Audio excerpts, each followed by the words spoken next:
बड़े करुण हृदय से वसुदेव देवकी के पास में रहने लगे। कृष्ण बलभद्र और कंस की जो दोनों पत्नियां हैं अस्थि प्राप्ति, वो चली गई अपने पिता के पास में। मगध देश में जरासंध की ये बेटियां हैं। भगवान कृष्ण और बलभद्र इन दोनों का यज्ञोपवीत संस्कार संपन्न होता है और पढ़ने के लिए चले जाते हैं उज्जैन में। सांदीपनि जी के आश्रम में, उनके गुरुकुल में सारी विद्याओं को प्राप्त किया और विद्या प्राप्त करने के बाद दीक्षांत में अपने गुरुदेव का मरा हुआ बेटा उनको लौटा कर ला कर दिया। गुरुदेव बड़े प्रसन्न हैं। सारी विद्याओं का ज्ञान प्राप्त करके मथुरा में लौट कर आए भगवान कृष्ण बलभद्र, वहां पर रहने लगे। लेकिन जैसी शाम होती है भगवान कृष्ण राजप्रासाद पर चले जाते हैं और सबको मना कर दिया है कि जब शाम होती है तो कोई भी मेरे पास में ना आया करे। देवकी मैया बड़ी परेशान है। भगवान कृष्ण के मित्र हैं उद्धव। उद्धव से कहती है कि देखो उद्धव, कृष्ण जब से आया है वो ठीक से भोजन नहीं करता। शाम होती चला जाता है ऊपर और न जाने क्या करता रहता है। सबको मना कर दिया है कि मेरे पास में नहीं आना। तुम तो कृष्ण के सखा हो उद्धव, तुम जाकर पूछो तो सही बात क्या है। उद्धव जाते हैं कृष्ण के पास में राजप्रासाद पर और जाकर देखते हैं कि ब्रज की ओर मुंह करके कृष्ण बैठे हुए हैं। कंधे पे आकर हाथ रखा उद्धव जी ने जैसे ही, और भगवान कृष्ण ने जैसे ही उद्धव की ओर देखा तो देखा दोनों नेत्रों से जल चल रहा है भगवान कृष्ण के। उद्धव कहने लगे केशव, आपकी आंखों में जल भरा हुआ है, क्या इस मथुरा में आपका मन नहीं लगता? क्या यहां पर कोई आपको पीड़ा है, कोई तकलीफ है? देवकी माता कह रही थी कि आप ठीक से भोजन भी नहीं करते। कृष्ण कहने लगे उद्धव, देखो माता देवकी से कहना कि मेरी भोजन की थाली में और चाहे कुछ भी रखे लेकिन कभी भी गोरस ना रखे,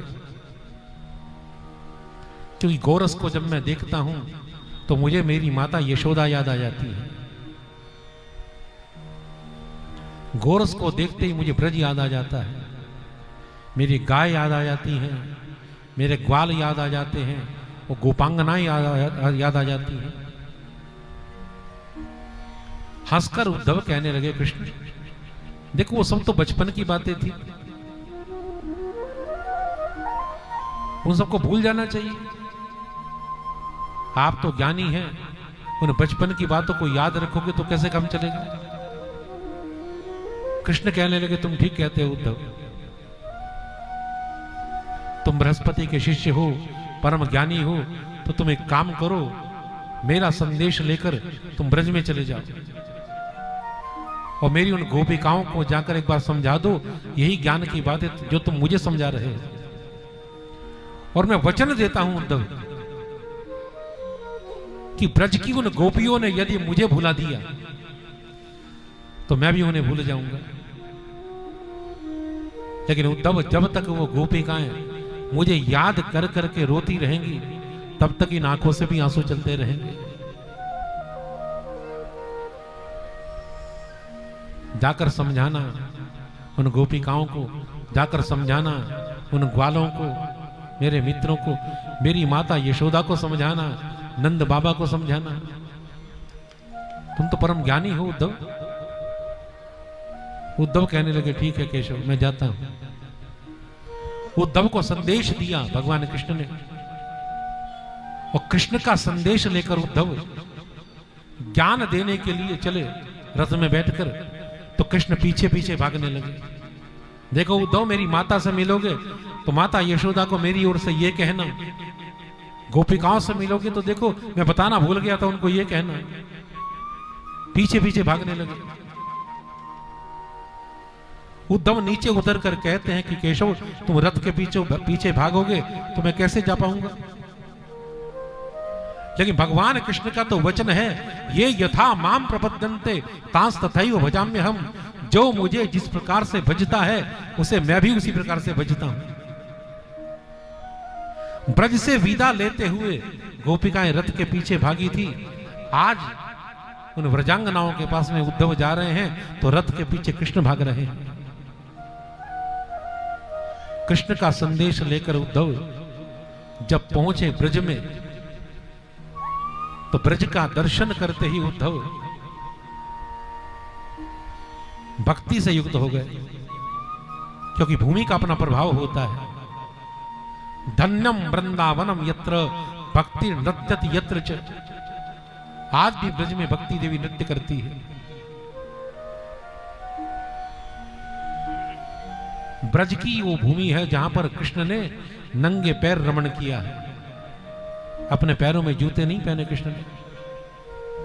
इसलिए ब्रज के संत आज भी ब्रज की मिट्टी को उठाकर अपने मस्तक से लगाते हैं। क्यों? क्योंकि ब्रह्म की रज है, ब्रह्म की रज का ही संक्षिप्त नाम है ब्रज। यहां पर हमारे ठाकुर ने नंगे पैर रमण किया है।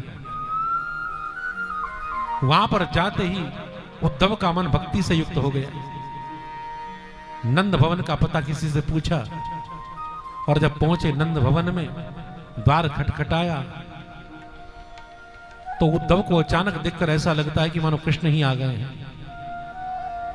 नंद बाबा ने दरवाजा खोला और जैसे ही उद्धव को देखा तो नंद बाबा के मुंह से अचानक निकला, अरे कन्हैया।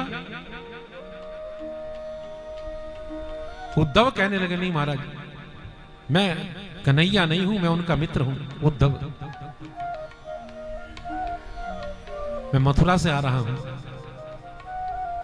मथुरा से आ रहे हो? यशोदानंद तुरंत दौड़ पड़े। मथुरा का नाम सुनकर ये हमारे कन्हैया के पास से आ रहे हैं। और कन्हैया की चर्चाओं को नंद बाबा यशोदा ने जब करना शुरू किया, उद्धव देखते रह गए।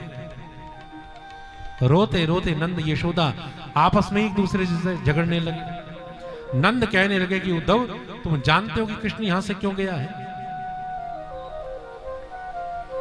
इस ब्रज को छोड़ने का कारण यह है कृष्ण का कि यशोदा ने उसको उखल से बांध दिया था।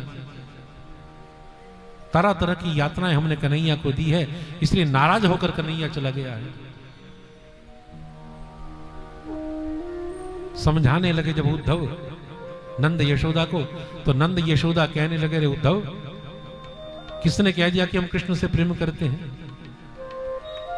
अगर हमें कृष्ण से प्रेम होता तो कृष्ण के साथ साथ ये प्राण भी चले गए होते। अगर वास्तव में तुम्हें कृष्ण प्रेम को देखना है तो चलो हमारे साथ में चलो।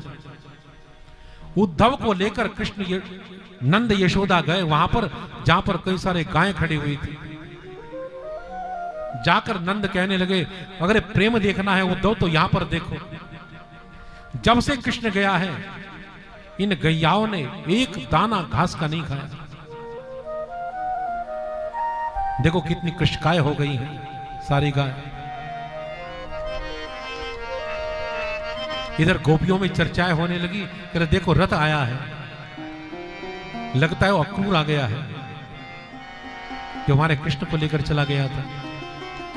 एक गोपी कहने लगी, उसे अक्रूर मत कहो, वो तो क्रूर है जो हमारे कृष्ण को हमसे दूर करके ले गया। और तभी एक भंवरा उड़ता हुआ आया। उद्धव जैसे ही ज्ञान देने के लिए आगे बढ़े गोपांगनाओं को, उस भ्रमर को देखकर गोपिकाओं ने गीत गाया जिसका नाम है भ्रमर गीत। ज्ञान की चर्चा जैसे ही उद्धव करने लगे, गोपांगनाएं उस ज्ञान की चर्चा को खंडित करके भक्ति का संदेश देने लगी उद्धव को। कृष्ण की चर्चाएं करनी जब प्रारंभ की उन गोपिकाओं ने, तो उद्धव देखते रह गए। अद्भुत गीत गाया, प्रेम गीत उन गोपिकाओं ने। अंत में उद्धव समझ गए, वो मैं समझ गया कि मुझे कृष्ण ने यहां पर क्यों भेजा है। यहां पर मुझे ज्ञान देने के लिए नहीं भेजा, अपितु भक्ति का संदेश लेने के लिए भेजा है।